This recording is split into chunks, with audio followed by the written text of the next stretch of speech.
Okay, we're going to do a demonstration now of the Shorty bar. As I mentioned in the product description, you can get very creative with this device to enhance what would normally be some pretty plain rehab exercises. Obviously, the more forces we can get, the more axes of rotation, multiplanar motions we can do with our rehabs, the better. When you're trying to restore full function, reintegrate an injured area back into the full system. So what we're going to do is I'm just going to show you a couple of examples of some kind of what I'd like to refer to as asymmetrical internal and external rotation. Asymmetrical meaning this is going to not be pulling in one simple direction. We're going to add a torsional or rotational force to our movement. So go ahead and do an internal rotation for me. Step on out this way. Go, there you go, good. Now as she does this, she's having to kind of pronate the hand and just adding a little bit extra challenge. The further you go down on the Shorty bar, go ahead and do that, the harder that's going to get. You can see it's kind of fighting her, and you'll want to make sure that they can hold the Shorty bar vertical, just adding another challenge. So even if it's not for rehab, it could be for an athletic application or just trying to improve grip strength with somebody who has really bad grip.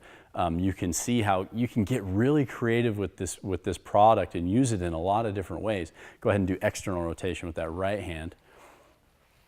Just come straight out. See that? It's a bit heavy on the resistance, so go ahead and choke up more.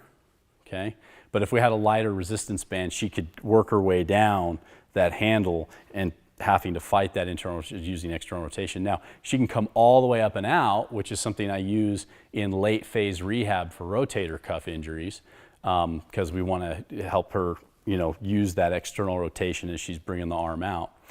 You can change the vector a little bit by facing the anchor, and now she can bring it straight out. You could also anchor this to the floor and do it prone while they're laying down, which is the way I like to do it, because then the torso is supported.